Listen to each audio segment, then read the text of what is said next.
Hello everyone, काफ़ी महीनों बाद मैं ये वीडियो बना रही हूँ फिर से। आई ट्राई कि मैं रोज़ बनाऊँ, बट अभी थोड़ा बिज़ी चल रही थी एंड एक इंसिडेंट भी हो गया था जिसकी वजह से मैं बिल्कुल ही गायब थी हर सोशल मीडिया से।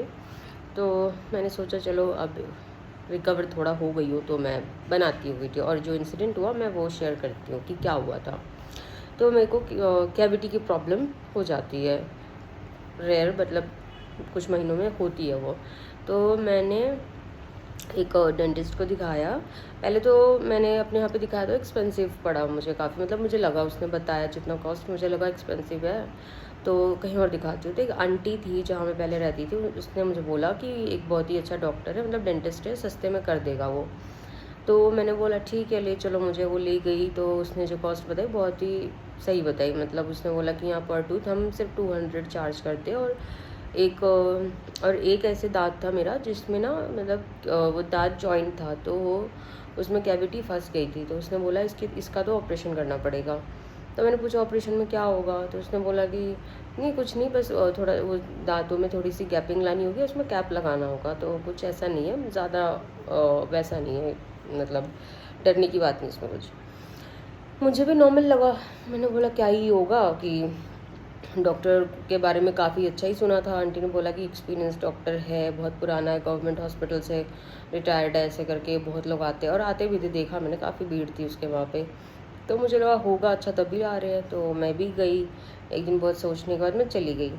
और उसने क्या करा, जैसे ही उसने मुझे इंजेक्शन लगाया तो पहले नॉर्मल इंजेक्शन में तो मुझे कुछ ऐसा नहीं हुआ फील।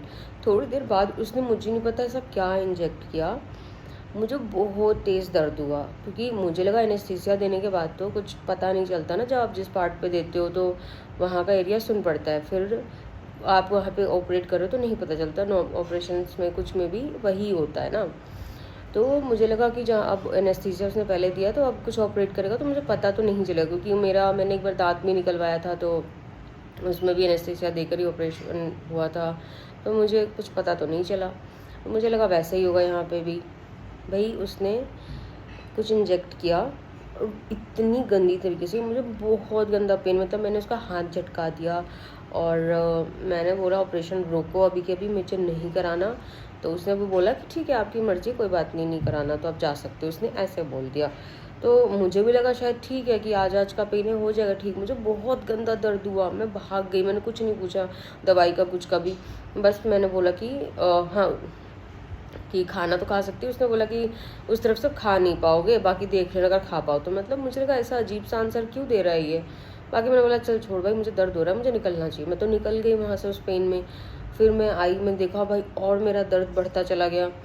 और 2 घंटे बाद मैंने देखा, मैं जब तक वहाँ से पहुँची, भाई मेरा फेस यहाँ पे ही, मतलब इस साइड में उसने यहाँ के दांत में इंजेक्शन दिया था, मेरा फेस पूरा स्वेल हो चुका था, इतना हैवी हो रहा था मेरा फेस, मुझे खुद का फेस भारी लग रहा था। और मतलब उसने, मतलब जिस हिसाब से इंजेक्शन दिया था, ये इतना पेन भाई मेरे से बर्दाश्त नहीं हो रहा था। मैं तो मतलब लग रहा था जैसे कि क्या ही हो गया है, कुछ समझ नहीं आ रहा है।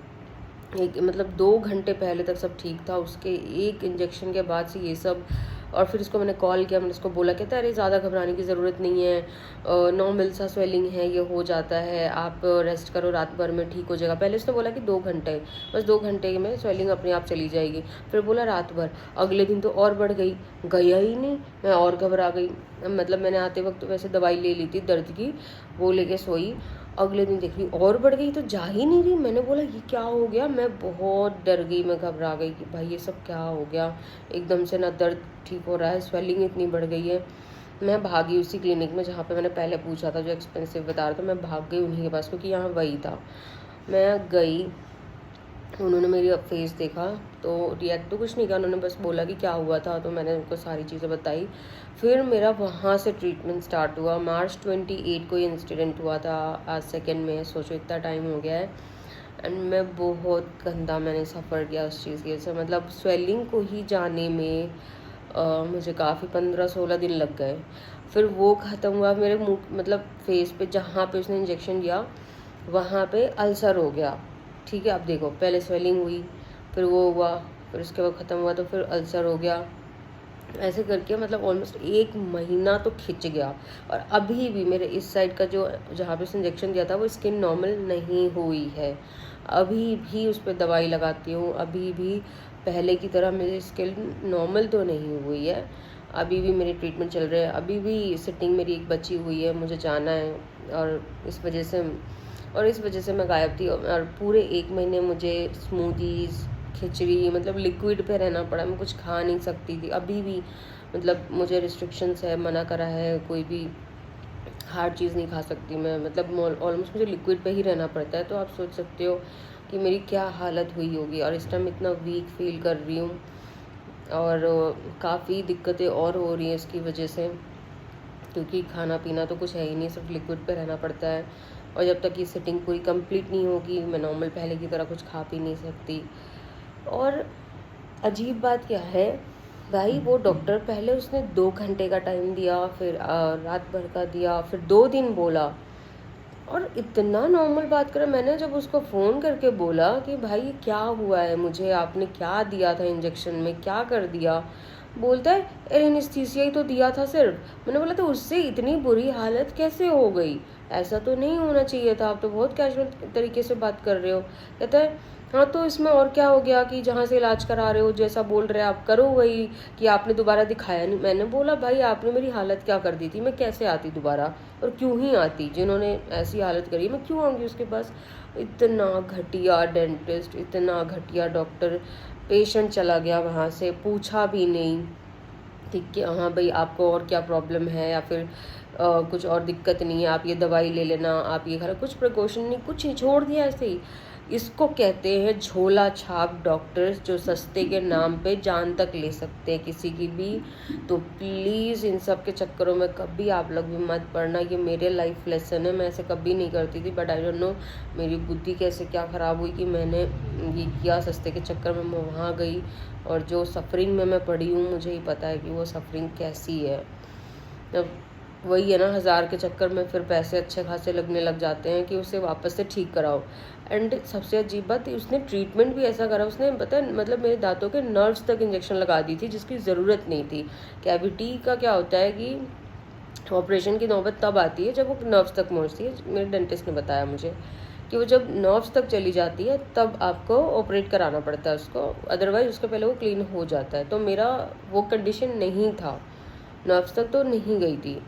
बट यहाँ पे हुआ क्या कि ये आ गया, ये जो झोला छाप डॉक्टर था ये आ गया लालच में।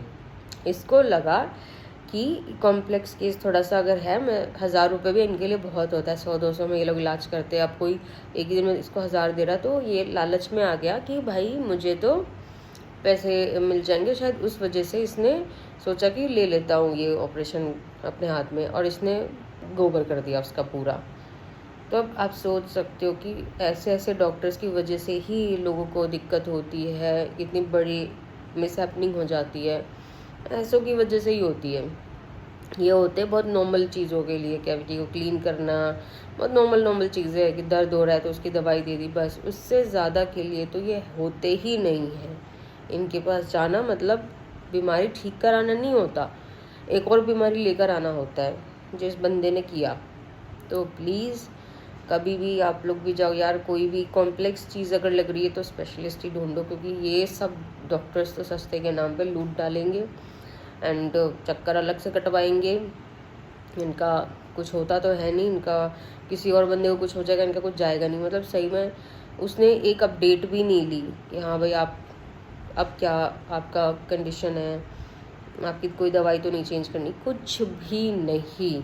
लाइक सीरियसली यार, सीरियसली डॉक्टर्स के नाम पे धब्बा है ये, डॉक्टर्स के नाम पे ये 1 नंबर के धब्बा है। इनको तो मार्केट में होना नहीं चाहिए था, इनको लाइसेंस कैंसिल कराना होना, मतलब इनका लाइसेंस कैंसिल हो जाना चाहिए, मेरा ये कहने का मतलब है। तो आप लोग भी वही जाओ तो थोड़ा सा देख लो, डॉक्टर्स को कॉम्प्लेक्स केस लगे तो अच्छी जगह ही दिखाओ, क्योंकि वो डबल महंगा पड़ता है। ऐसों के हाथ से पहले ख़राब कराओ फिर इसको ठीक कराओ ना, वो ज़्यादा महंगा पड़ता है। अगर आप डायरेक्टली जाओगे तो फिर भी कम पड़ेगा। तो कभी भी ऐसी कंडीशन में मत आ जाना ऐसों के चक्कर में कि इस तरीके से आप सफरिंग में डल जाओ। तो ये थी मेरी इस इंसिडेंट की स्टोरी जो हुई, बहुत ही बेकार थी। देख सकते हो आप, मेरे फेस पे दिख रहा होगा कि काफ़ी डलनेस है, क्योंकि और दिक्कतें भी हुई हैं उसकी वजह से। और सबसे मेन तो खाना वही गया, मतलब लिक्विड पे ही सरवाइव करो, छाछ पियो, दही खाओ, खिचड़ी खाओ, स्मूदी पियो, बस अब खा नहीं सकते जब तक लास्ट सेटिंग कंप्लीट नहीं हो जाती। इस आदमी की वजह से वो हो गया, इस घटिया डॉक्टर की वजह से। सो लेट्स सी मैं क्या कर पाती हूँ, कब तक ठीक होती हूँ।